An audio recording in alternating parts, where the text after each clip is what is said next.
Muy bien. Mi nombre es Richard Rodríguez, yo soy médico neumólogo del Hospital María Auxiliadora. Algunos de ustedes seguramente están haciendo prácticas en el hospital, ¿no? Bueno, el cáncer de pulmón es uno de los cánceres, digamos, más frecuentes en la actualidad, ¿no? Y cada año se detectan nuevos casos de cáncer de pulmón, tanto en hombres como en mujeres.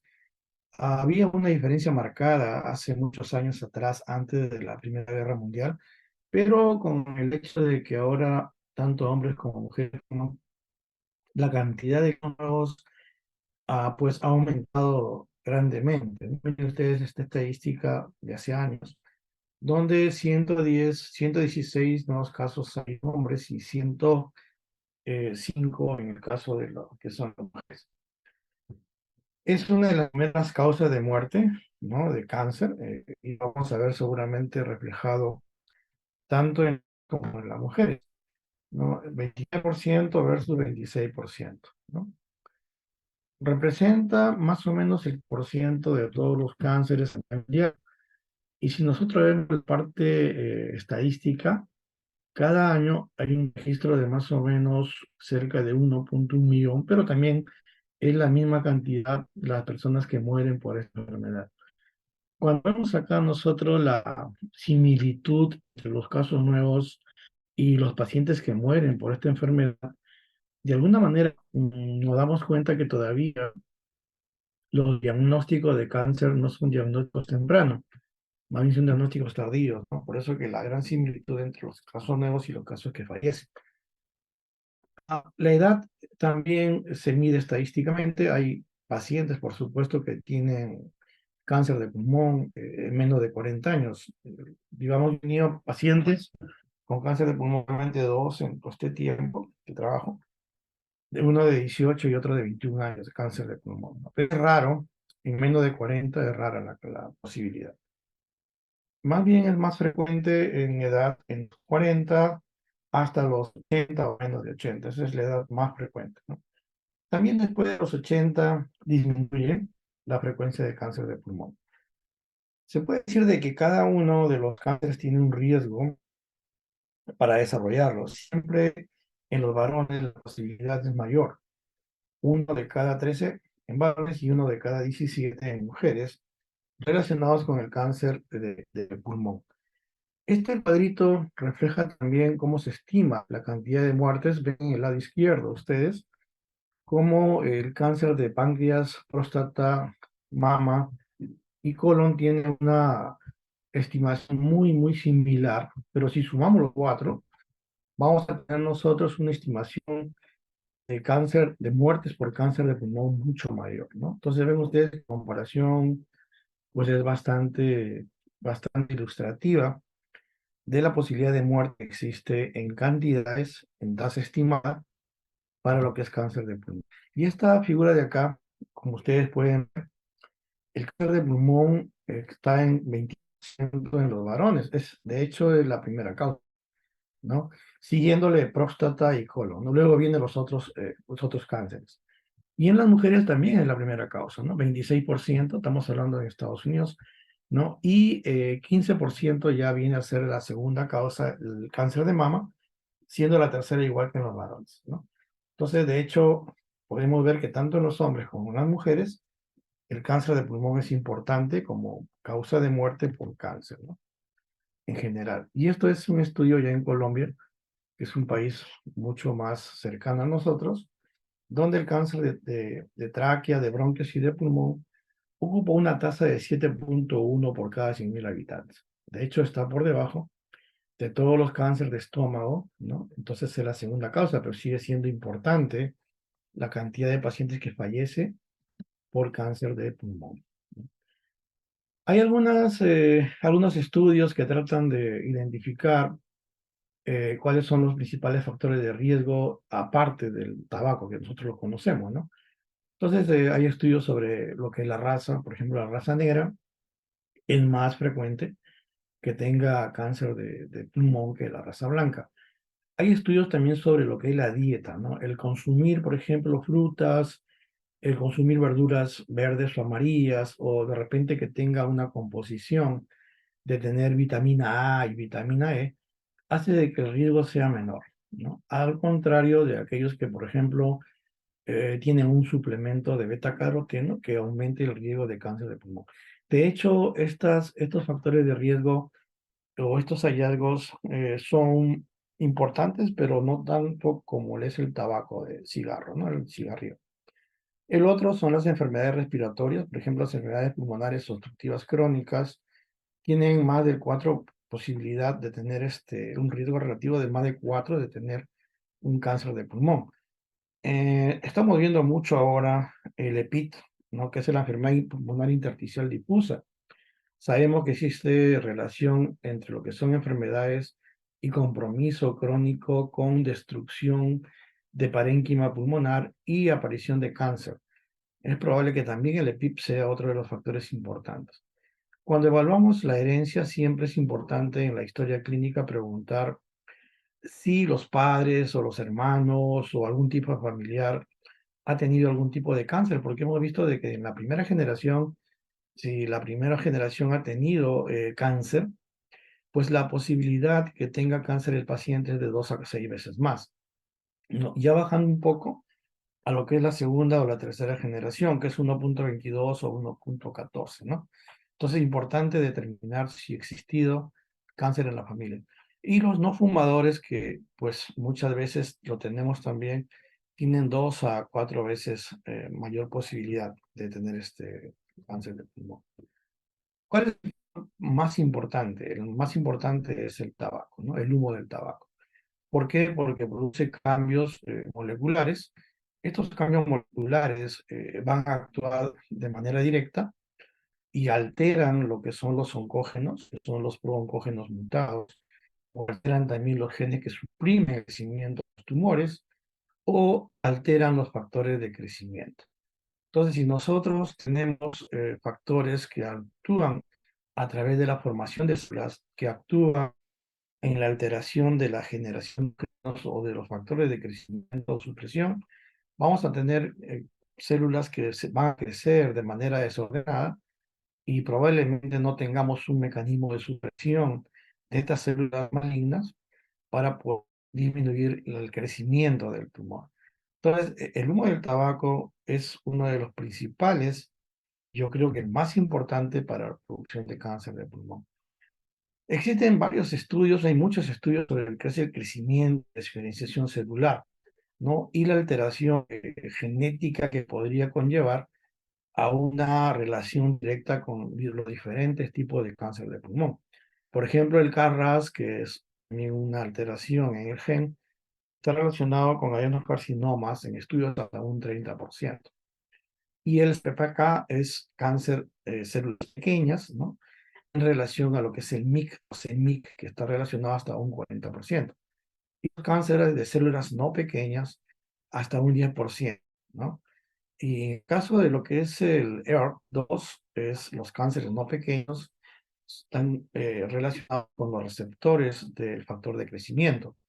Y que en el caso de las células de cáncer pequeñas, con el BSL2, que es una proteína que inhibe la apoptosis celular, ustedes saben de que existe pues un balance entre el crecimiento y muerte de las células. Cuando esto se altera o hay un problema en el crecimiento o la destrucción, aumenta la destrucción, disminuye la muerte, entonces puede alterar o producirse los cánceres. A los tumores con P53, en este caso es una fosfoproteína nuclear que actúa en la división celular, se encuentra mucho en lo que es los estudios de cáncer no pequeño, pero en lo que es pequeño es mucho mayor el porcentaje, hasta 80%, ¿no? Y el RB, que es la fosfoproteína nuclear, ¿no? Alteración se produce por una proliferación celular y una malignización. ¿Sí? Como hemos visto acá, los estudios tienden a dividir los cánceres en células pequeñas y células no pequeñas, ¿no? Porque es más fácil encontrar las variabilidades que puede existir en ambos grupos, ¿no? El 85% de todos los cánceres de pulmón están relacionados con el tabaco, ¿no? Ustedes saben que el tabaco pues y tiene más de 2000 químicos que se encuentran en el humo, ¿no? Y ahí pues tenemos una importancia mayor, pero también hay otros cancerígenos que no hay que dejar de tener en cuenta. Trabajadores, por ejemplo, que utilizan radón, aquellos que utilizan asbesto o níquel o cromo, ¿no? O cobre también, o arsénico o alquitrán de carbono, deberían tener una evaluación importante porque el desarrollo de cáncer también es un riesgo mucho mayor. Acá tienen ustedes el riesgo relativo. Por ejemplo, el no fumador en la zona rural se codifica siempre como uno. Ya cuando pasamos al no fumador urbano, ¿no? Que es el que más vamos a ver nosotros, este riesgo relativo se convierte en 1.2 hasta 2.3, dependiendo de otros factores, por supuesto, que pueda tener el paciente en la parte urbana, como por ejemplo el smog, ¿no? El fumador pasivo es aquel paciente que no fuma, pero que vive o convive con una persona que sí fuma. Entonces, este problema del fumador pasivo incrementa su riesgo relativo hasta 1.5, ¿no? Y en el caso de los mineros, hasta 4, sobre todo aquellos mineros que trabajan con uranio, y hasta 5, aquel trabajador de asbestos. ¿Se dan cuenta ustedes que de los principales componentes tenemos nosotros el asbesto y tenemos el uranio como los más importantes para la producción de lo que es el cáncer de pulmón? Y luego viene pues aquel paciente que fuma, el fumador, ¿no? El fumador nosotros lo vamos a catalogar por la cantidad de cigarrillos que fuma. Cuando, por ejemplo, el paciente fuma una cajetilla diaria y lo hace por un año, eso se convierte en un Bakhtiar. Cuando el fumador fuma 2 cajetillas diarias, ya al año prácticamente tendría 2 Bakhtiar. Entonces, cada vez que aumentamos la cantidad de cigarrillos por día y por año, incrementamos también el riesgo relativo. Es decir, a mayor cantidad de cigarrillos que la persona fume, mayor posibilidad de riesgo relativo de producir cáncer. Por ejemplo, acá tenemos nosotros que para un paciente que tiene un PACGER, el riesgo relativo aumenta a 10, es bien alto, y aumenta a 20 cuando ya el fumador, pues es mucho mayor la cantidad de PACGER que tiene. Ahora, hay otra combinación que también es importante que nosotros tengamos en cuenta. En este caso es el trabajador de asbesto o con asbesto, pero que a la vez fuma. Miren ustedes cómo se ríe el riesgo relativo, prácticamente a 90. Es decir, casi solamente pues un 10% tiene la posibilidad de tener o no tener cáncer, la mayoría los tiene. Es importante este tipo de reflexión en los trabajadores de asbesto más el cigarro, ¿no? La contaminación atmosférica también juega un papel importante. Hay mucha gente que vive cerca de lugares donde hay contaminación atmosférica y uso de sustancias que pueden llegar a sus hogares, es decir, una exposición a sustancias de compañías industriales como es el arsénico o los químicos orgánicos, ¿no? Y lo otro, y lo conocido también, es aquellos trabajadores que trabajan en el área de radiología o el área de radioterapia o también de repente en algunas empresas termonucleares, ¿no? Entonces ahí hay mucha radiación. Es decir, puede ser una fuente profesional, puede ser inclusive fuentes médicas o microambientales o medioambientales también, donde la exposición a la radiación es mucho mayor y esto también es importante para la producción de cáncer. Si bien es cierto, la radioterapia es parte de lo que es su tratamiento en cáncer de pulmón, pero la exposición de manera prolongada y digamos por mucho mayor cantidad en tiempo y en cuanto a la cantidad de RATs, va a ocasionar la mayor posibilidad también de cáncer por este mecanismo. Y el cigarro, pues, vemos el cigarro eh, mucho mayor el uso de la Primera Guerra Mundial. Si vemos la producción del cigarro antes de la Primera Guerra Mundial era de más o menos 100 cigarrillos por año persona. Esto se fue incrementando. Ya para el año 1950 teníamos 350 cigarrillos, es decir, casi un cigarrillo al día por año persona. Sin embargo, para el 60 esto aumentó más o menos a 1 cigarrillo año persona. Y ya en el 2002 la estadística habla de 14 cigarrillos al día. Básicamente es una cantidad bastante grande. Cuando nosotros evaluamos el cigarrillo, tenemos que ver que la combustión de los agentes carcinígenos en el TAR es un material particulado que pues resulta cuando se mueve la nicotina en agua. Esto es importante porque este aerosol que se va a inhalar, ¿no? No solamente es la fuente primaria de exposición, sino también es momento de exhalar. También se produce una causa primaria de contaminación ambiental, o sea, por ambos lados, tanto la persona que fuma como la persona que acompaña al que fuma. Entonces, este tipo de mecanismo hace de que la exposición sea una mayor fuente de riesgo para el cáncer de pulmón. Sabemos que el cigarro tiene un 95% del peso compuesto por compuestos gaseosos en 400 a 500 componentes y el restante es 3.000 kilos particulados. De los carcinógenos que nosotros conocemos, muchos, ¿no? Los hidrocarburos, las aminas, las nitrosaminas, el benceno, el arsénico, el radón y el polonio. Estamos viendo ahora que la tendencia actual es a utilizar los cigarrillos electrónicos.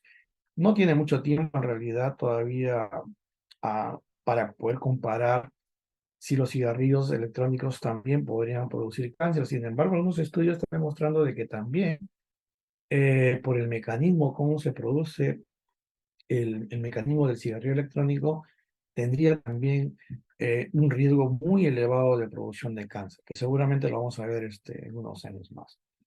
El más relacionado con el cáncer de pulmón son las nitrosaminas, ¿no? Las N-nitrosaminas o TSNA se producen porque la nicotina es nitrosaminizada durante el consumo del tabaco.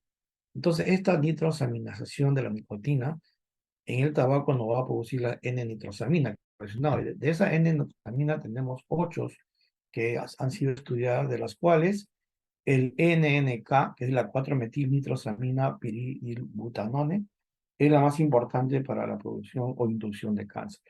¿Y por qué es más importante? Porque se ha visto que afecta al ADN y esto lo hace activando el protogen oncógeno KRAS o la mutación del gen P53.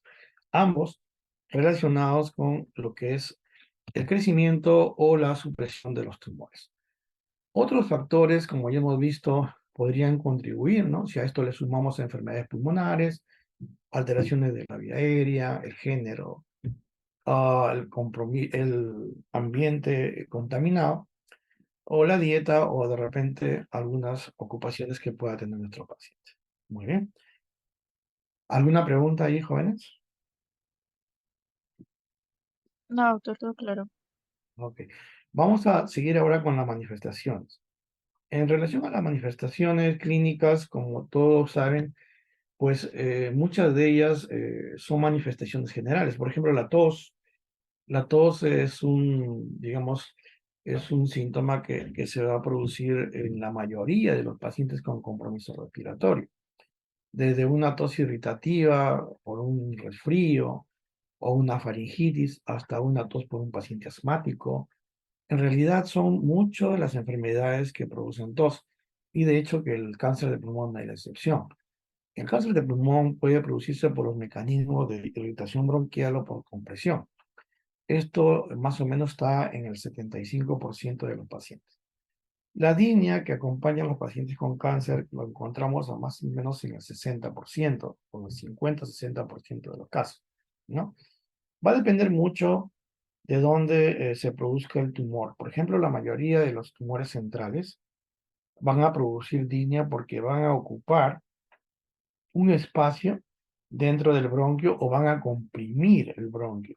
Esta comprensión de un bronquio o el espacio que van a ocupar dentro del bronquio, ustedes saben pues, que definitivamente va a producir una disminución en lo que es la respiración, es decir, el pasaje del oxígeno. Esto produce disnea.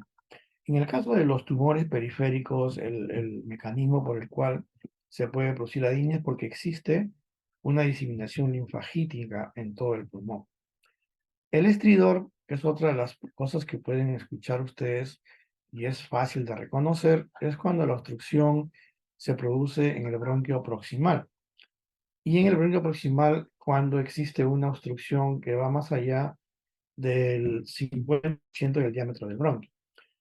El 40% de los pacientes o hasta un 40% de los pacientes puede presentar hemoptisis o sangrado, porque a veces los tumores también o invaden el bronquio y hacen úlceras en los tejidos, ¿no? Entonces esto hace de que se rompan los vasos y provoque sangrado. El sangrado, pues, es bastante evidente, ya ustedes han tenido clase de hemoptisis, ¿no? Los síntomas neumónicos también es otra característica, porque si tenemos un tumor y ese tumor produce una obstrucción, entonces va a producir una neumonitis posobstructiva, pero también se puede infectar o de repente puede producir un espacio donde no llegue el aire y eso se llama atelectasia. Tanto la atelectasia como la neumonitis posobstructiva pueden provocar o se puede producir una infección sobreagregada. Esta infección sobreagregada es una neumonía. Hay pacientes que han tenido o han muerto por neumonía y cuando se ha hecho el examen de necropsia y los estudios de cuál ha sido la causa de la muerte, se ha encontrado de que no era pues una neumonía, no era un cáncer de pulmón que se había infectado, ¿no? Entonces, hay que también tener en cuenta esta posibilidad cuando tengamos pacientes con neumonía, con una placa que nos sugiera un patrón diferente o aquel paciente que tiene neumonía y que no se soluciona o no se resuelve con el tratamiento que nosotros les estamos dando. El otro es la tos, el dolor y la fiebre que se acompañan al cuadro clínico. Puede producirse también abscesos pulmonares, que una vez que se ha producido pues una neumonía, esta neumonía puede cavitarse, entonces puede producirse una cavidad, pero también puede ser producida porque el mismo tumor puede producir una necrosis. Esta necrosis se cavita en la parte del tumor y eso puede producir un absceso, que también es fácil de poder verlo en la radiografía torácica. Hay manifestaciones también que no son pulmonares, ¿no? Hemos visto las manifestaciones pulmonares, pero ahora podemos ver que también existen algunas manifestaciones no pulmonares. Esto se produce cuando el tumor va a invadir directamente alguna de las estructuras, por ejemplo, la pared torácica, el diafragma, el pericardio, el nervio frénico, puede ser el esófago o la vena cava superior. Entonces, cada una de estas estructuras que están directamente contiguas a la lesión tiene pues una manifestación que es bastante identificable, ¿no? Por ejemplo, si invade la pared torácica, lo que va a hacer es un compromiso pleural o estructuras más profundas. Puede comprometer los músculos intercostales, las costillas o los mismos paquetes intercostales que están en las costillas. El paciente puede quejarse de un dolor localizado, el dolor típico pleurítico, por compromiso de la pleura parietal, que ustedes saben que la pleura parietal es la única que está inervada, que produce dolor. Otro puede ser que le duela la parte digamos, el espacio intercostal, que es el paquete intercostal. Ese es un dolor radicular. Y el otro que es un dolor radicular o dolor de hombro, como es el síndrome de Horner o el tumor de Pancoast, cuando se localiza en la parte superior. Como ven ustedes, el dolor es otra de las causas, básicamente por compromiso de la pared torácica. Cuando hay una invasión diafragmática, entonces el paciente comienza a presentar dificultad respiratoria, a veces no pasa desapercibido, o puede también tener derrame pleural. La invasión de estas estructuras mediastinales pueden causar pues una invasión del frénico. Ustedes saben que el frénico es el que inerva al diafragma. Si compromete al frénico, entonces se va a producir una parálisis diafragmática, ¿no? Que va a consistir en disnea, porque el paciente no va a poder respirar adecuadamente, dolor, y también puede referir el paciente a hipo. Entonces, un compromiso del frénico. En el caso de que el tumor esté en el lado izquierdo, ¿no? Puede haber una compresión del nervio vago. Entonces, eso puede causar una disfunción del nervio laríngeo recurrente izquierdo. Ustedes saben que el laríngeo recurrente izquierdo inerva en la cuerda bucal izquierda. Se produce entonces una parálisis de la cuerda bucal izquierda. Al producirse la parálisis de la cuerda bucal izquierda, ustedes van a ver que el paciente tiene una disfonía progresiva y permanente. Cuando hacen de repente una laringoscopia, van a encontrar que no hay movimiento de la cuerda bucal sacamos una placa de tórax y encontramos una lesión en el lado izquierdo, ¿no? La síndrome de vena cava superior, que es más o menos en el 4% de los casos, está en el lado derecho, ustedes lo saben, compromiso de los mismos vasos y de los linfáticos que están en esa zona. Y cuando invade el pericardio, podemos encontrar derrame pericárdico, disnea y por compresión podemos encontrar también arritmia cardíaca. En el caso del esófago no es tan frecuente, pero si hay una invasión del esófago, la característica más frecuente es la disfagia, ¿no? Esto generalmente es por compresión directa de aquellos tumores que están localizados debajo de la carina o también por compromiso linfático. Acá tienen ustedes una tabla de los efectos de la extensión del tumor, ¿no? Vemos como la neumonía, una atelectasia o un absceso, la base clínica es una obstrucción tumoral. La neumopatía también puede ser una neumopatía lipoide, cuando hay una acumulación de lípidos, ¿no? Con obstrucción tumoral. El derrame pleural es una extensión hasta la pleura del mismo tumor. La ronquera con compromiso del nervio laringio. Disfagia en el caso de compromiso esofágico. Parálisis diafragmática, nervio frénico. Destrucción de las costillas cuando invade directamente la pared torácica. Síndrome de vena cava superior por compresión de la misma por el tumor. Y el síndrome de los ganglios sintomáticos que nos va a dar el síndrome de Horn.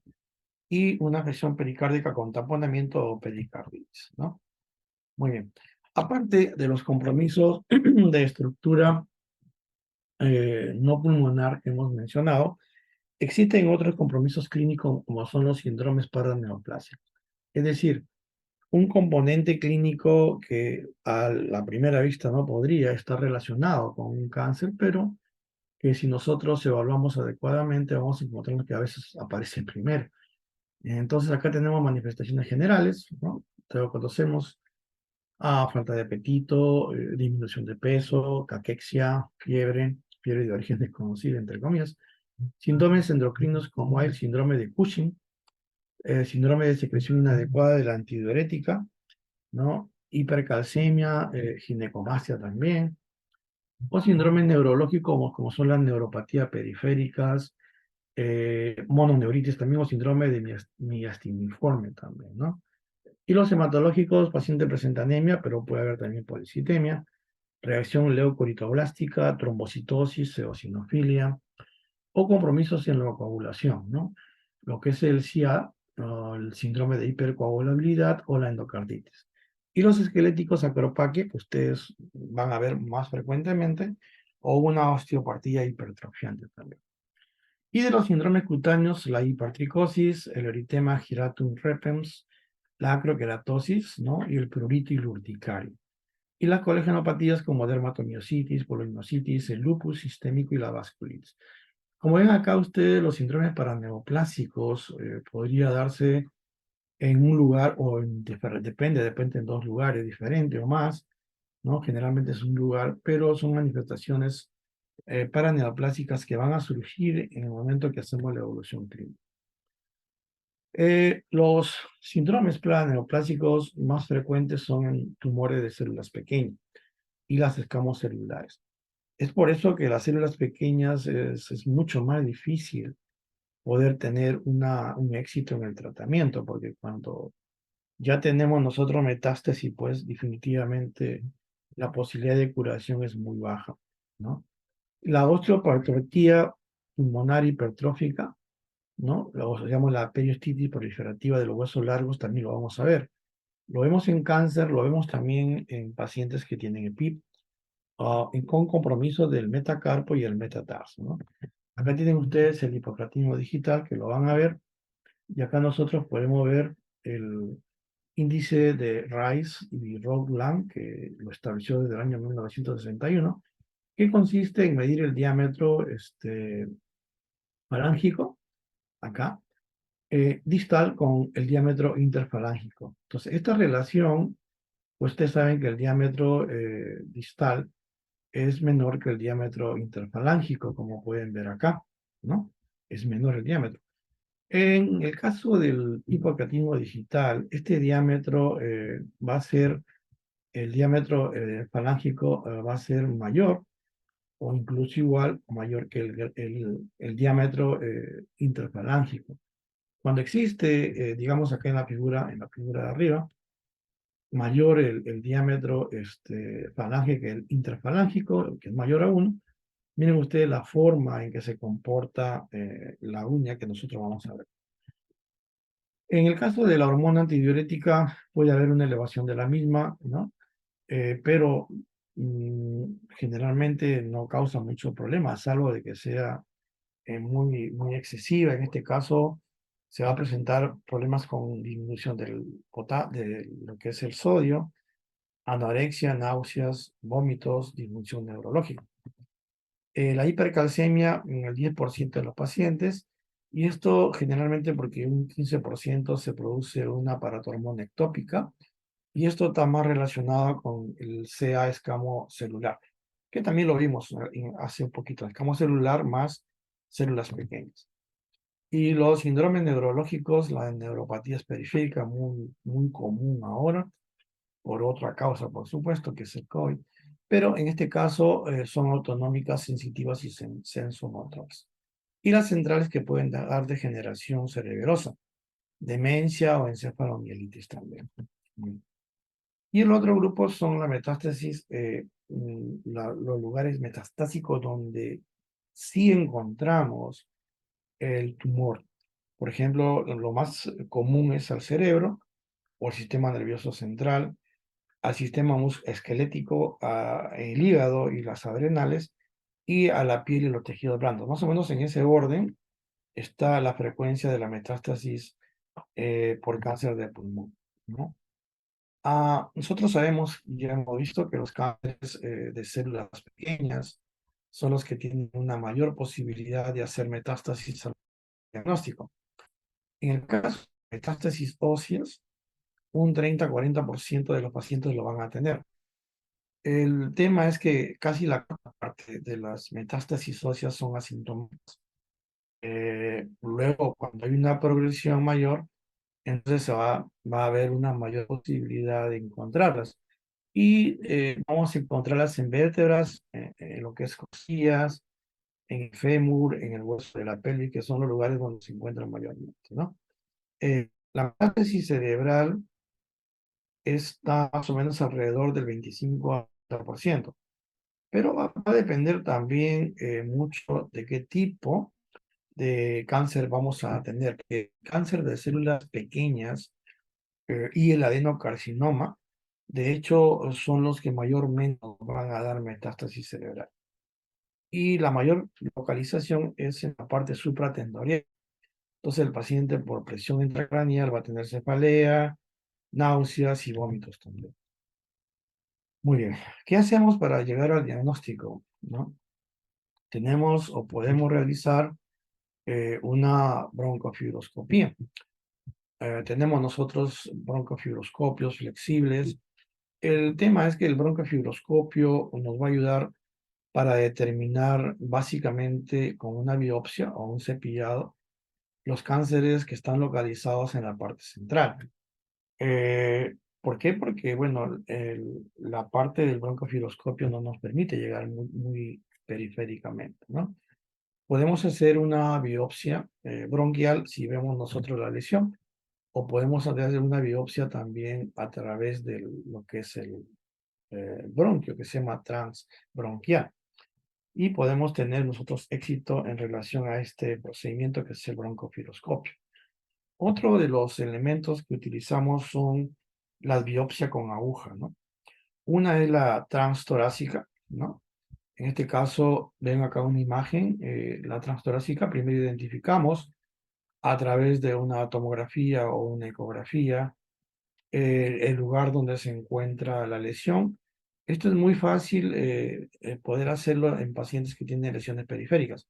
Entonces se delimita bien y entramos con una aguja hacia la parte donde está la lesión y sacamos una muestra para el estudio citológico y patológico. Esto nos ayuda para el diagnóstico del paciente y qué tipo de cáncer va a tener. Cuando no podemos tener una exactitud, pues también podemos optar por métodos más invasivos, por ejemplo, una toracoscopía, ¿no? La toracoscopía tiene la ventaja de que nos permite ver en una cámara, por supuesto, dónde está la lesión, dónde se encuentra el tumor. Y a través de otro instrumento, por otro lado, que son tres agujeros que tenemos ahí, nos permite sacar una biopsia ya de manera dirigida, ¿no? Y la otra técnica es la toracotomía, que sí, pues hay una toracotomía mínima o amplia, donde se abre el tórax para poder hacer la resección, dependiendo, ¿no? Si al momento de operarlo se puede reseccionar todo el tumor, se hace. Si no, si tiene mucho compromiso a través del tumor en el pulmón, simplemente se hace una biopsia, ¿no? El rendimiento, por supuesto, que es mucho mayor. En cuanto a lo que es la patología, ¿no? Tenemos nosotros una clasificación ya de hace años, desde el 2004. Yo creo que definitivamente las clasificaciones van a cambiar mucho. Más adelante vamos a ver una clasificación, porque el tema genético ha cobrado mucha fuerza, no solamente para cáncer, sino para otro tipo de entidades respiratorias y no respiratorias, donde ya se hace clasificaciones oncológicas a través de genes. Entonces los oncólogos han trabajado mucho en esta área y sobre todo el oncólogo genético, ¿no? Que nos apertura un campo mayor para estudiar qué o cuál es la alteración genética, cuáles son los marcadores que tenemos para dar un tratamiento que sea mucho más efectivo.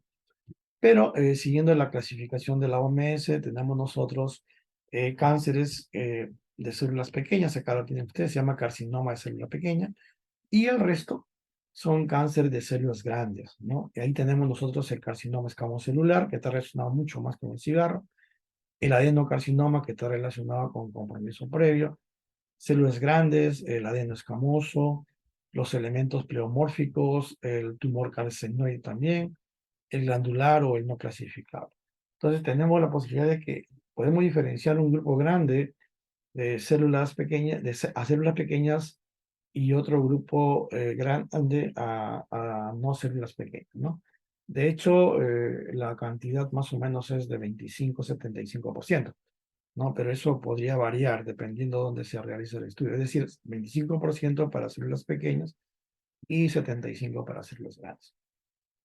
Hay dos hipótesis sobre lo que es la patogénesis y por qué se produce en células pequeñas o grandes. Una habla que existe pues una célula pluripotencial, es decir, esta célula podría diferenciarse en varios fenotipos de tumores y que esto surge por una diferenciación. De hecho, cuando hacemos una biopsia o el examen del tumor, vamos a encontrar que si, por ejemplo, lo queremos clasificar con un adenocarcinoma, no solamente hay alteración de ese tipo celular, también hay alteración, por ejemplo, de unas células escamosas, pero siempre se basa el diagnóstico en la mayoría de compromiso celular que tiene la muestra que estamos estudiando. Es decir, una muestra podría tener, digamos, dos estirpes celulares y pues el que tiene mayor preponderancia o mayor frecuencia o mayor presentación es el que da el título. Solo también puede ser todo sea adenocarcinoma o todo sea células escamosas, podría darse, ¿no? Más o menos un 17%. Y lo otro, la otra teoría o hipótesis es que los fenotipos de tumores se originan de diferentes células. Como les decía, ambas podrían tomarse en cuenta. Esta es una clasificación, creo que mucho más fácil de poder entender. Vemos acá que el 15% de los cánceres son microcíticos, es decir, células pequeñas. Y el 85% en este estudio, esto es una clasificación tradicional, ¿no? El 85% es de cáncer no microcítico. De ellos, el que es más frecuente es el adenocarcinoma y el que le sigue es el carcinoma epidermoide. Entonces, si nosotros queremos ver cuáles son los más frecuentes, pues el adenocarcinoma, el carcinoma epidermoide y luego sigue el microcítico. Y el 13% es el macrocítico, ¿no? Esa es más o menos la clasificación que podríamos entender para que se pueda dividir fácilmente. Algunas características de algunos cánceres en especial, por ejemplo, de células pequeñas, usualmente se da en pacientes fumadores, es central generalmente, puede producir una obstrucción intrínseca o de masa, como vemos en la figura, tiene una mayor posibilidad de dar metástasis, ¿no? Eso generalmente, a veces encontramos primero la metástasis y luego el cáncer. No tiende a cavitarse y se origina generalmente de células neuroendocrinas. El adenocarcinoma, es más común en mujeres fumadoras y también en no fumadoras, ¿no? Usualmente es más periférico, puede producir un nódulo pulmonar solitario, como se le encuentra. Puede cavitarse, sí. Es más común el antecedente en aquellas personas que tienen una secuela pulmonar y no tiene mucha asociación con síndrome paraneoplásicos. Pueden encontrar en el adenocarcinoma el tipo acinar, el tipo sólido, el bronquiolo alveolar, que incluye también a los papilares. El bronquiolo alveolar es interesante porque uno lo puede ver en una placa rápidamente. Se parece mucho a lo que es, por ejemplo, la tuberculosis biliar. Y hay que diferenciarlo bien cuando uno ve la radiografía, ¿no? El crecimiento de los septos está intacta, ¿no? Y es necesario excluir, pues, otro tipo de metástasis. En cuanto a las células grandes, hay una alta correlación con el estilo fumador. Esto estamos hablando de las escamosas. Es generalmente central, puede cavitarse y generalmente da una diseminación más local, produciendo una obstrucción endobronquial. Y de lo que es células grandes, es más periférico, puede cavitarse y tiene una tendencia a dar metástasis mayormente más que la adenocarcinoma. Muy bien. Una vez que hemos tenido nosotros ya la diferenciación celular, pues lo que se hace es tratar de ver cómo está el paciente. O sea, para eso se utiliza un estadiaje, ¿no? El estadiaje del cáncer de pulmón. Por varios motivos. Nos ayuda a identificar el paciente, nos ayuda a hacer una evaluación de qué tratamiento le voy a dar, nos ayuda a hacer el seguimiento, nos ayuda a hacer el pronóstico de vida también, ¿no?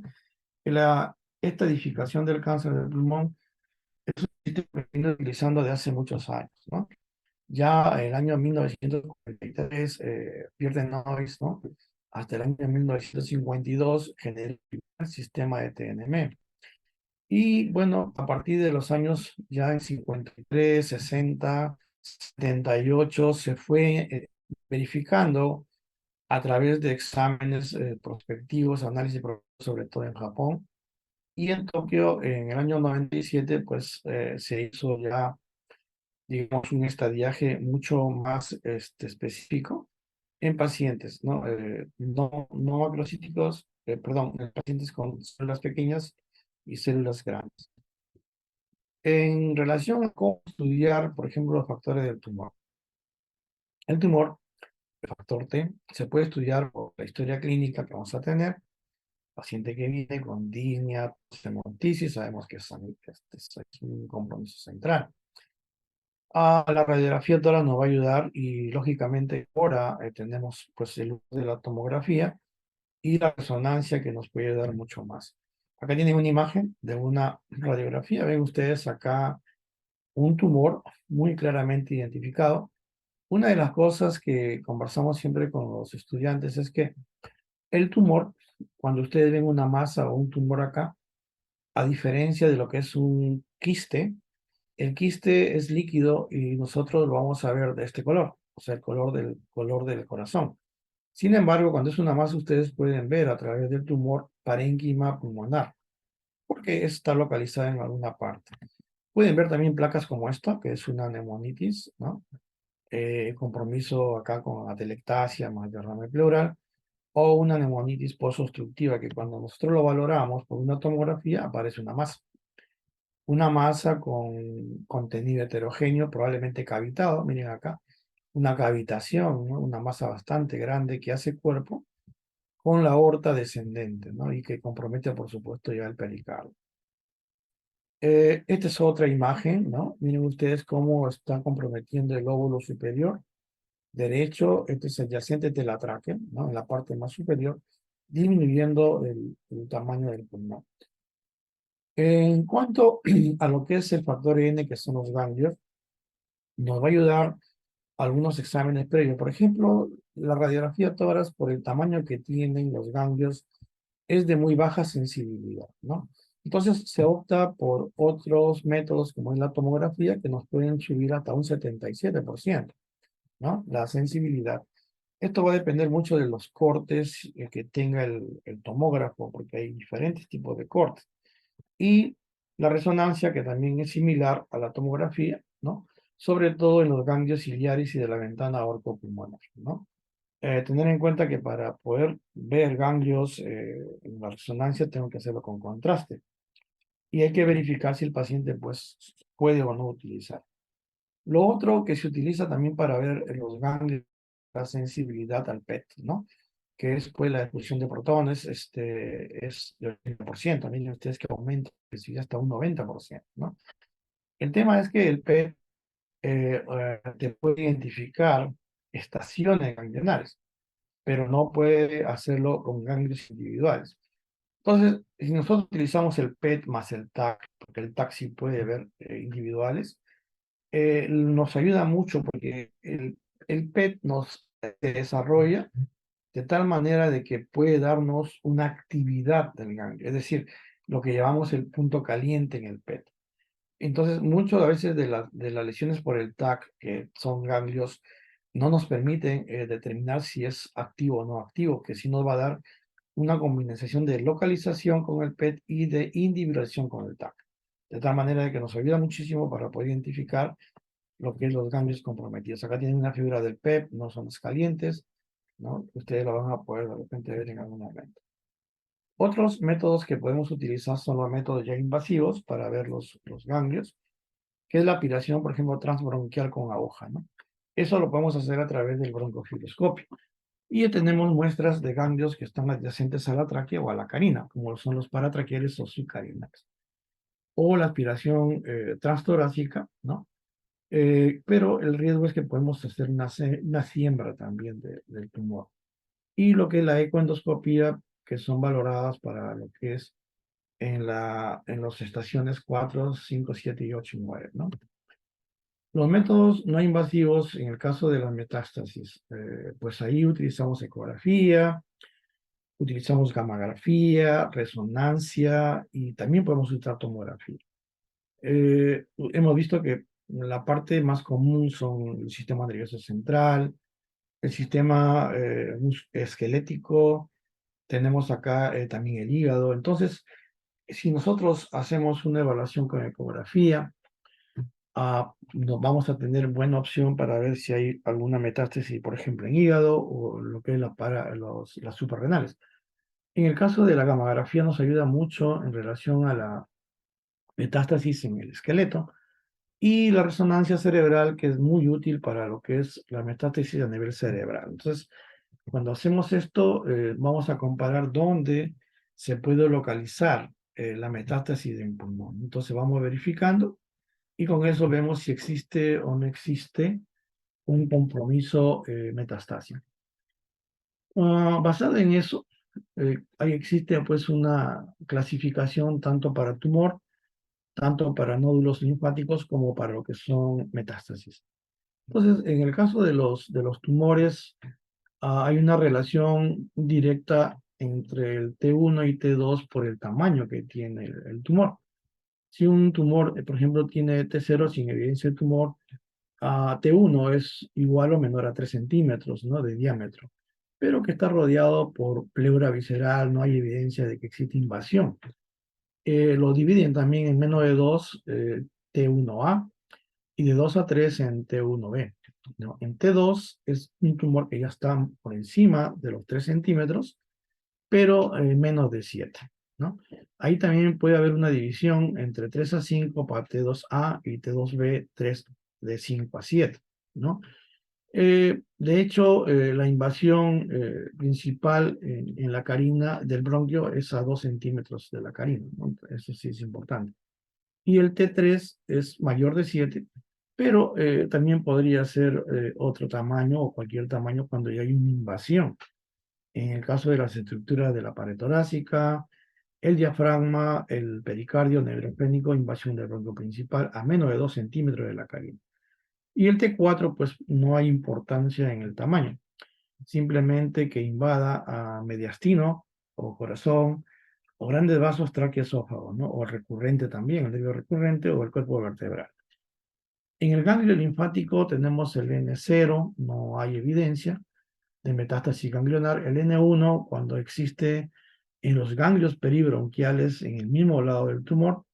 El N2, cuando los ganglios mediastínicos del lado están comprometidos, o los sucarinales. Y el N3, cuando hay metástasis en los ganglios ciliares o mediastínicos contralaterales, ¿no? Que puede afectar también los escalenos o los supraclaviculares de cualquier lado. Y en el caso de la metástasis, pues existe o no existe M1, es cuando ya hay metástasis, N0 cuando no lo hay. En M1 también algunos lo han dividido como 1A, cuando digamos la metástasis es al lóbulo contralateral, ¿no? O a través del pericardio o también la pleura. Y el P1B cuando es una metástasis a distancia. En realidad, para ambas cosas es irrelevante, yo creo, para el tratamiento ya. En cuanto a lo que es el T1, podemos ver acá ya en resumido, no hay problema, ustedes lo conocen. Estos son los linfáticos y estos son los metastásicos, ¿no? No tenemos nosotros mucha posibilidad de encontrar pacientes que tengan un estadiaje bajo. Y eso nos compromete mucho porque un estadiaje de 1A o 1B hasta 2A o 2B podrían tratarse de manera quirúrgica. Sin embargo, cuando pasamos al 3A, existe una posibilidad muy, muy poca y por debajo ya de ese aumento en cuanto a estadiaje es bastante difícil. Acá tienen ustedes la tabla completa, ven ustedes que se realiza pues en relación a lo que se podría utilizar el TNM, ¿no?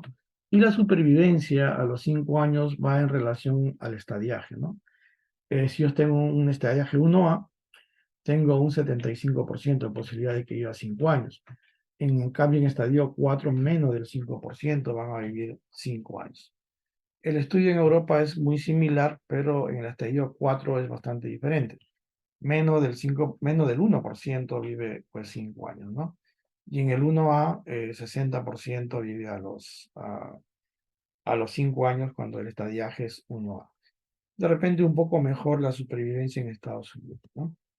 Y acá tiene un cuadrito donde se trata de ver el estadiaje y también la supervivencia, pero no solamente la parte clínica, sino también la parte quirúrgica. El paciente que tiene un estadiaje 1A, por ejemplo, tiene un estadiaje clínico, esto le da un 61% de posibilidad de supervivencia, ¿no? Y cuando el paciente es quirúrgico, pues le da hasta 67%. Ven ustedes que hasta el U3A está catalogado como estadiaje quirúrgico, porque más allá de eso ya no se opera, pues el paciente ya es inoperable, ¿no? Entonces, igual, las posibilidades son muy, muy, muy cercanas. Tal vez para el 1B funcione mejor la supervivencia a los 5 años, igual que el 2A.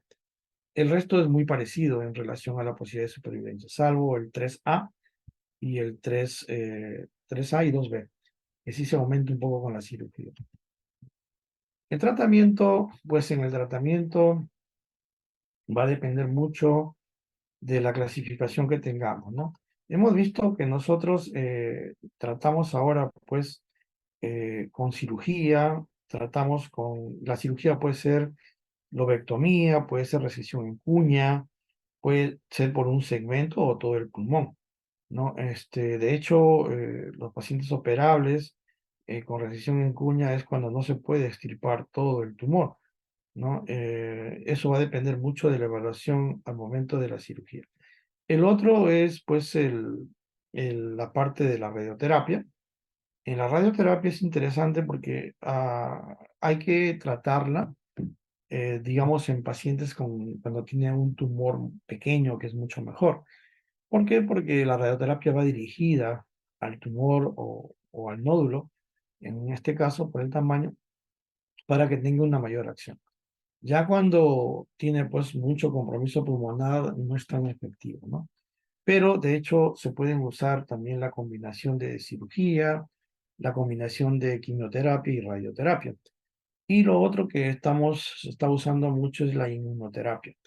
La inmunoterapia mayormente se utiliza para pacientes que tienen cáncer avanzado, ¿no? De hecho, el mejor resultado se obtiene cuando tenemos cáncer no microcítico, no pequeño, ¿no? En pacientes que tienen cáncer a células pequeñas es muy complicado, no da mucho resultado, pero se puede hacer el tratamiento. Entonces, en lo que es radioterapia, ha variado mucho también.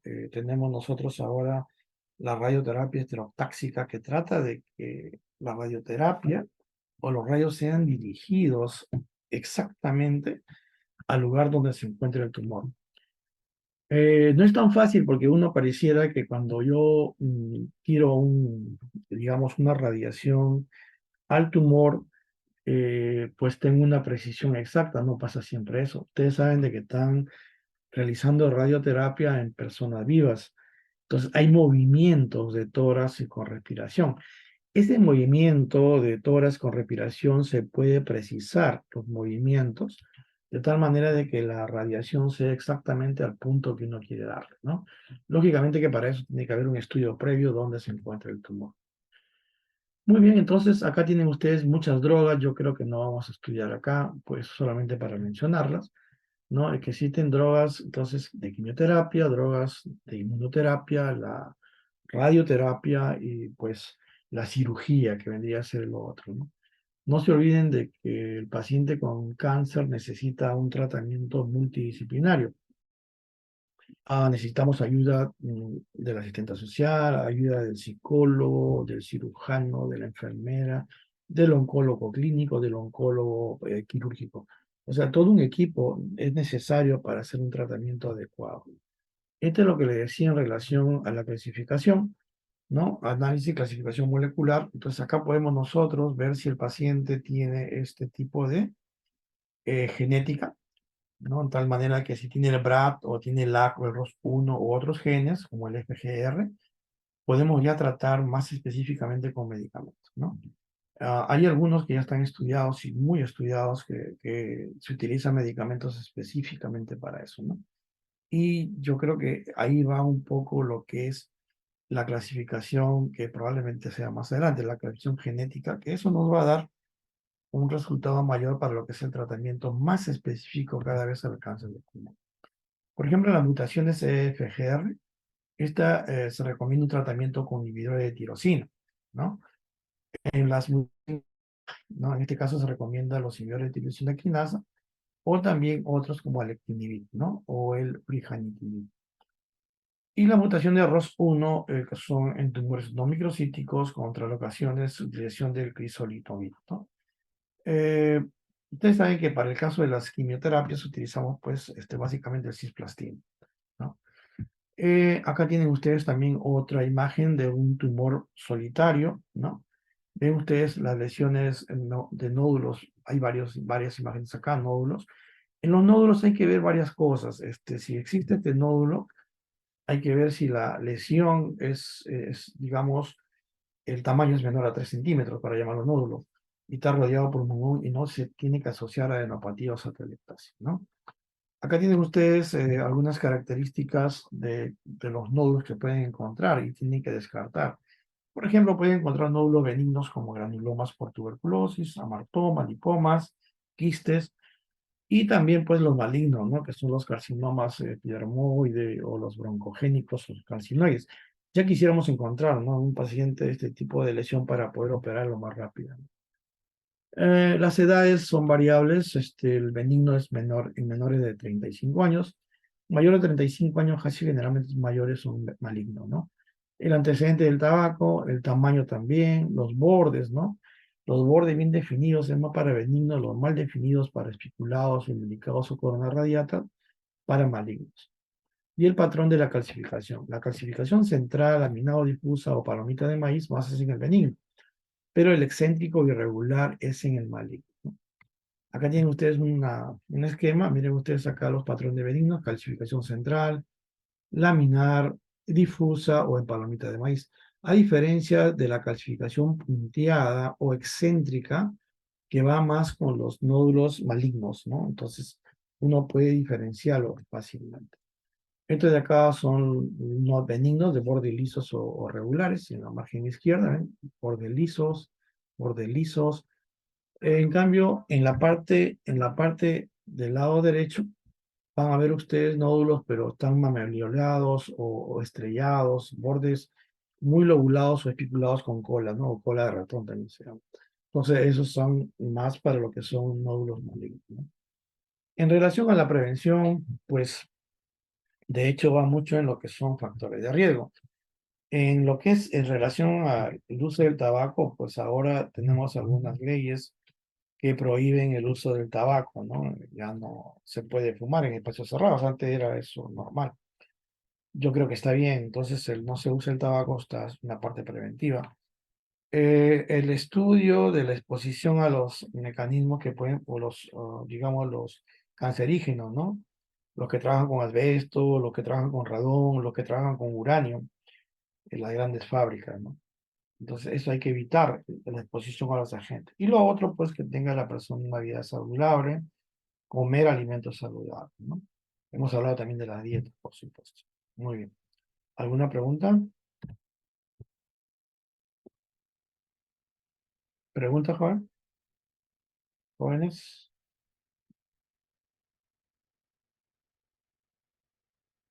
Mm, ¿Sí? ¿Alguna pregunta?